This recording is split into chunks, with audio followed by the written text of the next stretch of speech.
Le protocole d'une destinée glorieuse. Dans le parcours d'une vie, nous connaissons souvent plusieurs phases dont les plus récurrentes sont celles-ci. Les temps des promesses, les temps des épreuves et les temps de la visitation divine. Mais parvenir au temps de la visitation divine est une école. C'est ce que l'apôtre Gaël appelle souvent le protocole de la vie. Nous allons utiliser les histoires de David et de Joseph pour mieux comprendre ce chapitre. Parlons premièrement des temps des promesses. Il est possible pour chaque individu de découvrir sa mission dans ce monde, à l'instar de Jean qui se décrivait lui-même comme la voix de celui qui crie dans le désert pour préparer le chemin du Messie.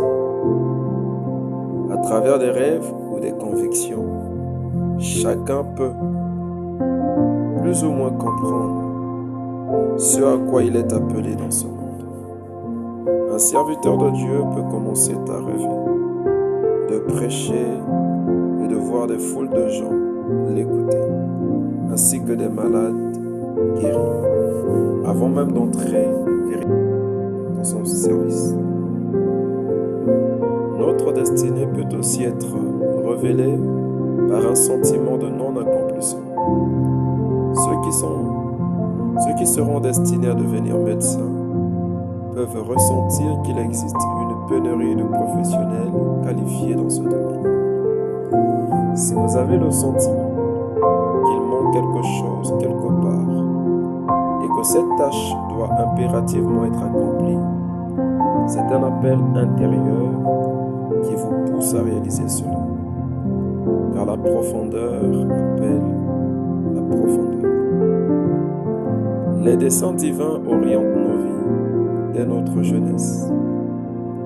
Leur éclat peut être si intense qu'il nous laisse entrevoir un avenir radieux et béni en Dieu. De nombreux individus à travers le monde ont perçu dès leur enfance des signes annonciateurs de destins glorieux, comme évoqué précédemment. En réalité, 3 témoins s'élèvent pour éclairer notre futur, nos parents. Dieu, par le biais des rêves ou de personnes dotées de clairvoyance, et notre propre intuition.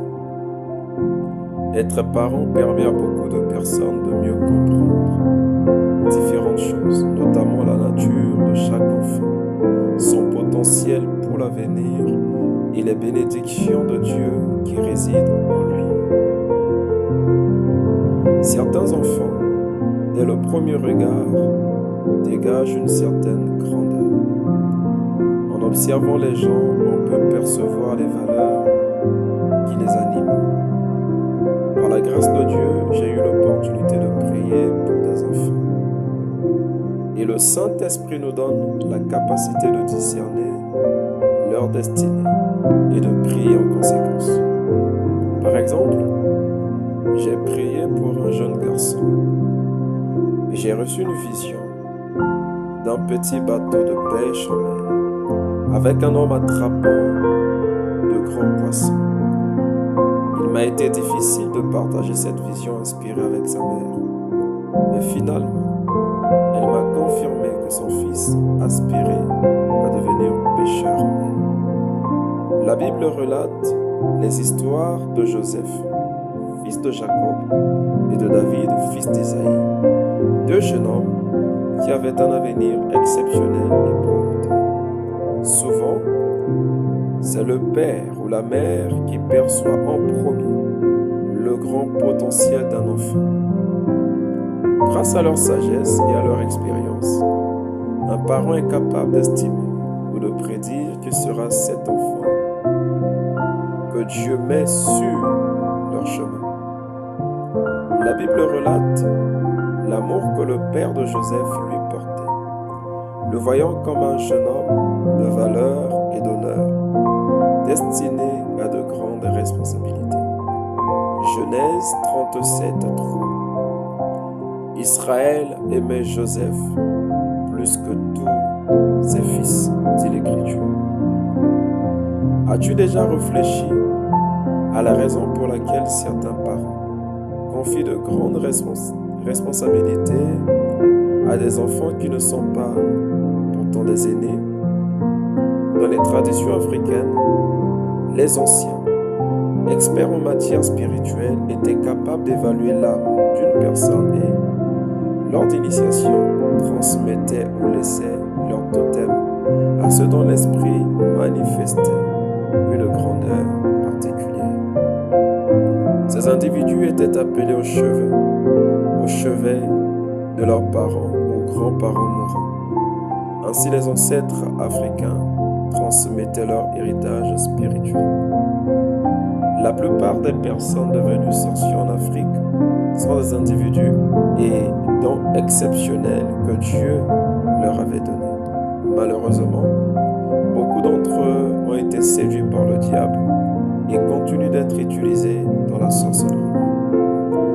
Dans les anciens royaumes africains et même de nos jours, dans les grandes villes, les positions de leadership ne sont pas attribuées à n'importe qui. Cela fut le cas de David, à qui son père confia la responsabilité de ses brebis. Dieu est la deuxième personne capable de révéler les signes d'un futur prometteur. Il communique toujours à l'être humain ce qu'il peut devenir dans le futur. De nombreux récits illustrent ce phénomène. Avant même mon baptême, j'avais la conviction que je deviendrais un jour ministre de Dieu.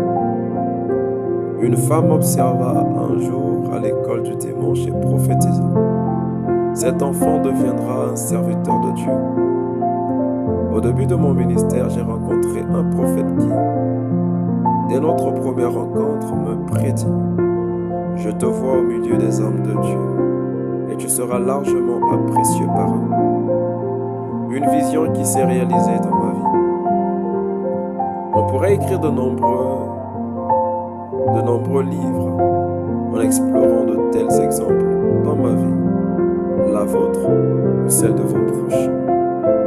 Dieu révélait à Joseph, par le biais de ses rêves, les signes de son élévation future au-dessus de sa famille.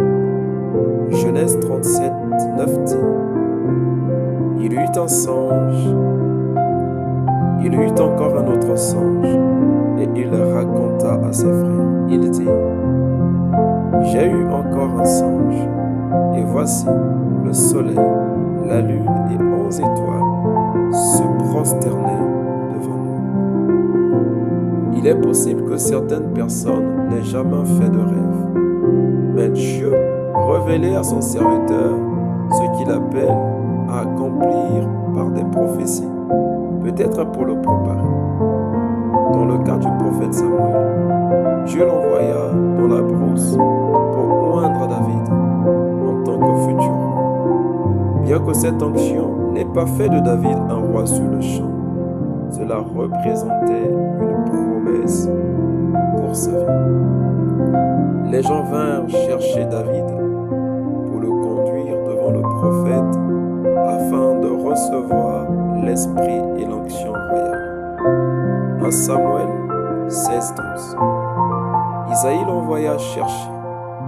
Or, il était blanc, avec de beaux yeux et une belle figure. L'Éternel dit à Samuel: lève-toi,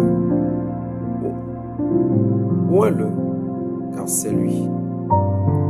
L'immaturité marque le début de l'histoire de ce type de personne. Les hommes intelligents et talentueux peuvent parfois être insupportables, car ils ont du mal à dissimuler leurs qualités. C'est à ce stade que se croise le temps paisible et prometteur et celui des épreuves. Peut-être n'avez-vous jamais goûté à la l'amertume des épreuves. Les jeunes serviteurs qui ont cherché à montrer leur talent à leurs aînés spirituels vous viendront en aide. Certains ont dû partir car ils ne pouvaient supporter les épreuves. Voici notre première leçon sur le protocole de la vie.